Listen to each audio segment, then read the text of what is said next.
Happy Thursday, honeys, and welcome to your weekly edition of the Beesness. Just two quick reminders before we dive into today's episode. First, that the honey drop will be dropping soon. Keep an eye out for it. And also that our scheduled episode for today, Jargonology, because there's more jargon than I even thought we had to work through. I will be recording that episode today, and it will hopefully be dropping over the weekend, so also keep your ears out for that. And now, honeys, let's dive in.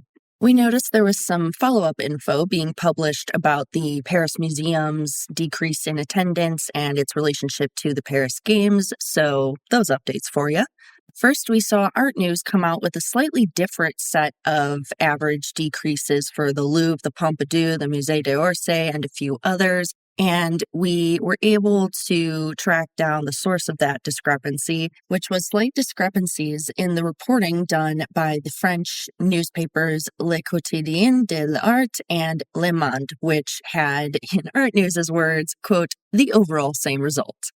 A bit more of a fascinating update, however, sources were telling these same French reporters that this actually was not a surprise, this decrease in attendance.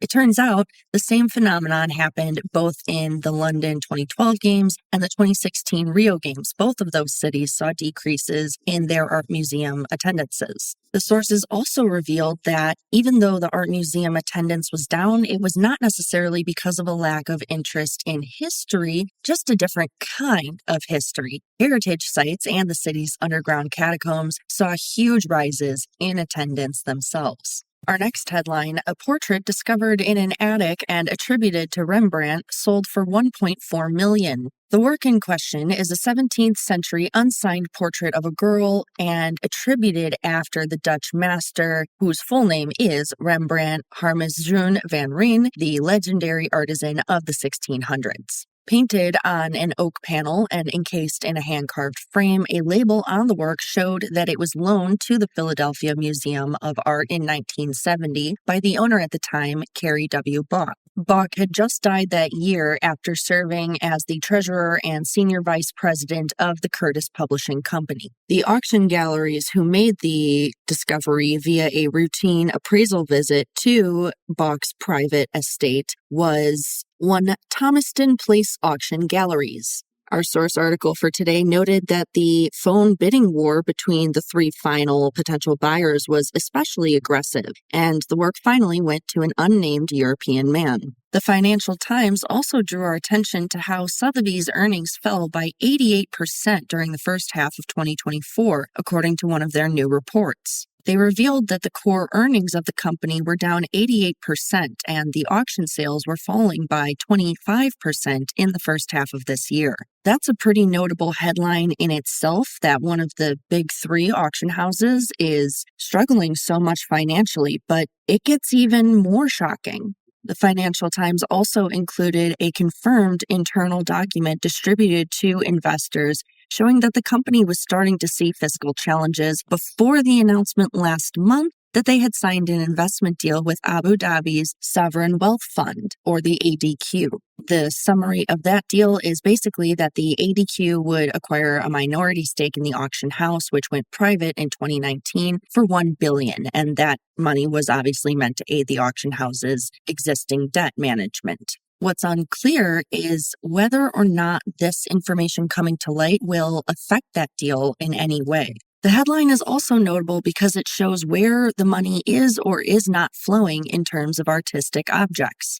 The Financial Times specifically pointed out that in July, Christie's reported that its H1 auction sales were down 22% from the second half of 2023. Other experts noticed that the art market decline has been much sharper than in the luxury sector. Looking over to the legal and institutional side of the arts world, our first and possibly biggest headline across the categories this week, the nonprofit known as the Internet Archive lost its court appeal in its fight over its online lending library last week.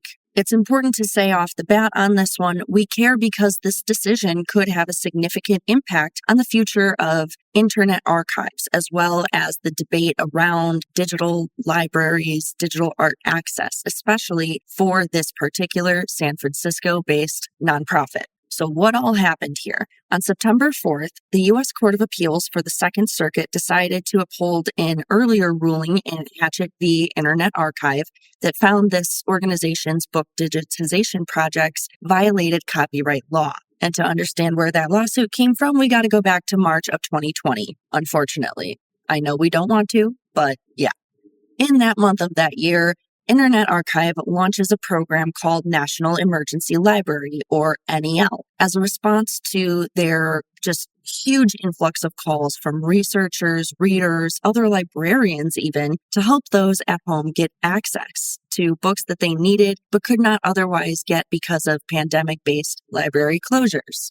Where things got sticky is that for this particular digital lending project, this branch of their activities, they removed the quote-unquote ratio rule of their other services that keeps them copyright compliant. In other words, they let more than one person check out the text digitally at a time, making them open access in a sense that's questionable with copyright law. Almost immediately, authors and publishing houses start slamming the NEL, claiming that it's in effect piracy. And within 2 months of this criticism, Internet Archive reinstates the lending caps. Still, this was not enough for the publishing houses, including Hachette, HarperCollins, Penguin Random House, and Wiley, who in June of 2020 filed the lawsuit that was just settled. Now, fast forward to March of 2023, a slightly better time, District Court Judge John J. Codall found that the Internet Archive had created, quote, derivative works, end quote, stating that there was, quote, nothing transformative, end quote, about its copying and lending.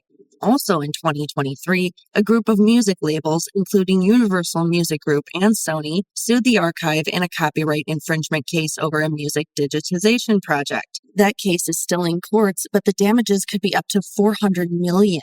As much of a roller coaster and very deep ethical debate as this story is, the most important part, I believe, is the uncertainty around the future of digital archives and especially any similar emergency-based public access initiatives, because this appeal ruling rejects the archive's argument that its lending practices were shielded by fair use doctrine, which permits for copyright infringement within certain circumstances.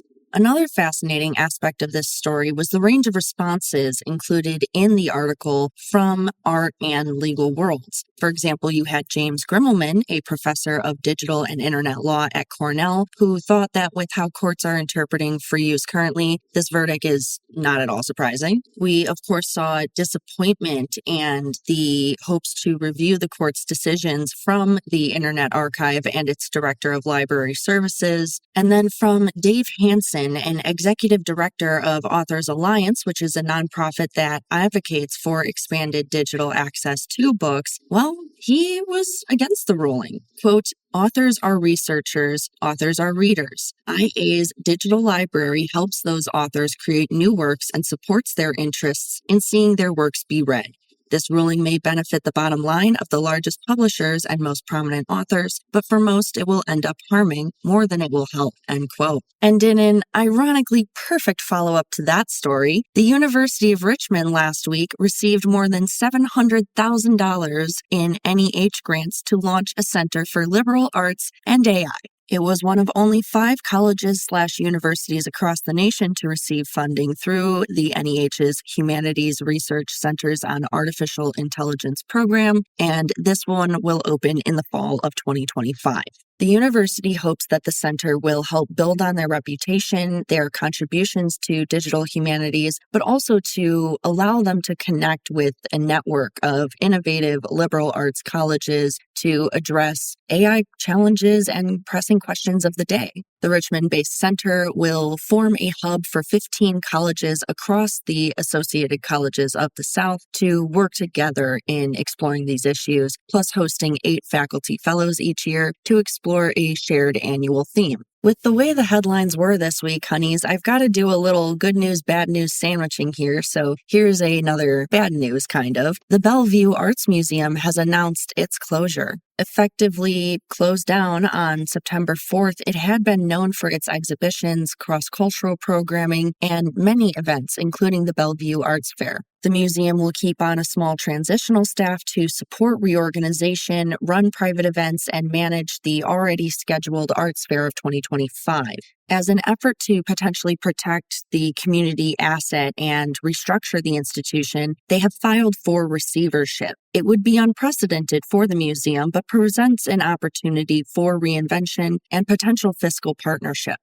Why we care about this one? Pretty obvious. BAM is one of among many American museums that has faced or is still facing financial difficulties due to revenue losses from things like decreased attendance, fundraising, and retail sales, even since the end of the pandemic. Despite its best efforts, including a Save BAM campaign earlier in the year, the Bellevue was just unable to sustain its operations. The now ex-director of the museum, Kate Kasprowiak-Scher, stated that she's exceptionally proud of the commitment that Bellevueites have shown to the museum and of the exhibitions and programming that it has produced. However, she says the financial model for the new building was never sustainable and resulted in a cycle of instability. So she's grateful for everyone who has supported the museum, but this decision is absolutely necessary. Last week also saw the return of an ancient necklace likely stolen from Turkey by the Boston Museum of Fine Arts. The 2,700-year-old gold and carnelian necklace called the MFA home for more than 40 years. But recently, tips came from an external researcher who noticed similarities between the necklace and the MFA's collection and nearly identical beads and fittings excavated from an archaeological site in Western Turkey. He asked in-house researchers to look further into this. Sure enough, those Boston Museum researchers found out that it was looted from a tomb in 1976, then made its way to the MFA's collection from a London dealer in 1982. Turkish government representatives have already picked up the necklace in a special protective case, and this story is cool just because of the external tip factor, the collaborative nature of the discovery. We also saw headlines last week that Columbia University's alma mater sculpture was drenched in red paint by student protesters. The paint was poured over the bust of the famous 1903 statue at the center of campus on the first day of classes, Tuesday, September 3rd. The work in question was designed by artist Daniel Chester French, who also sculpted the Lincoln Memorial in D.C. An important fact to remember with this story, in April, that alma mater statue was the site of several student protests that were met with the raid of Hamilton Hall by hundreds of New York Police Department officers. Said our source article, Hyperallergic, of the incident, quote, "The action set the tone for another year of protests as the school refuses to meet student demands to divest from Israeli military interests," end quote. Quotes from a current senior at Columbia and vice president of campus life for the college's student council, Anand Chitnis, aligned with these observations.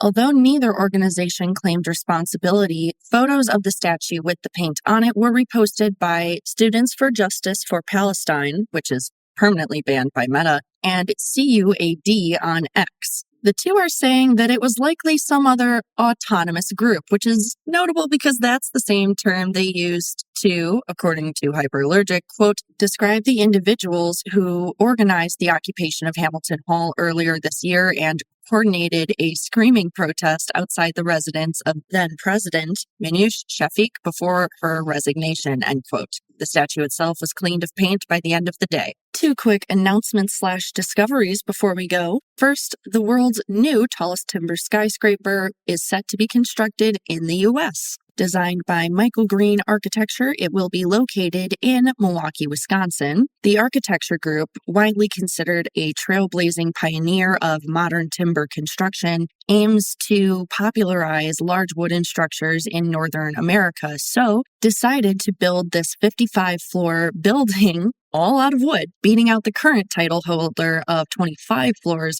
which is also located in Milwaukee. We're excited to see it when it's done. And last but not least, Uzbekistan has announced that it will launch its own art biennale in 2025. The Central Asian country will launch the first of hopefully many biennales that year called the Bukhara Biennale. The very first edition is titled Recipes for Broken Hearts and is centered around themes of healing and putting front and center Uzbekistan's rich culinary, architectural, and craftsmanship histories. Los Angeles-based curator Diana Campbell will head the inaugural edition of the Bukhara Biennale. She brings over a decade of experience working on exhibitions across Europe, Asia, and the Americas. This decision to have a biennale, much less the announcement of it, is so important because it's already drawing in a ton of both local and world-renowned artists to the Uzbekistani art scene, including Sir Anthony Gormley, Himali Singh Soyan, Aziza Azim, and Behzad Boltaev. Furthermore, Campbell says this event aims to revitalize many of Uzbekistan's cultural sites for contemporary audiences, to become a more interdisciplinary event and go beyond traditional notions of an art biennale. So, of course, we're curious to find out what this interdisciplinary approach is going to look like. But even more than personal curiosity, this is a big deal because biennales historically boost tourist art and other economies. This is going to bring huge positive financial impacts. Also, making the nation and its culture the center of mainstream arts conversation helps representation. It validates the Middle Eastern, Central Asian arts scenes as well as histories in new ways by cementing them as part of the ongoing, present, living history, not only the past. All right, honeys, I appreciate you hanging in there with me, especially through some of the longer stories we covered this week, but that is our Beesness for the day. I hope you enjoyed the buzz. I hope you're having a good week. Remember to hydrate or dihydrate and take care of yourselves. This podcast and this episode were created, produced, hosted, and researched, as well as fact-checked by yours truly, Celia Bugno. It was edited by our brand new sound engineer and producer of our intro music, Chris Meinhold. Don't forget to like, share, and subscribe on all of your favorite streaming platforms as well as your social medias.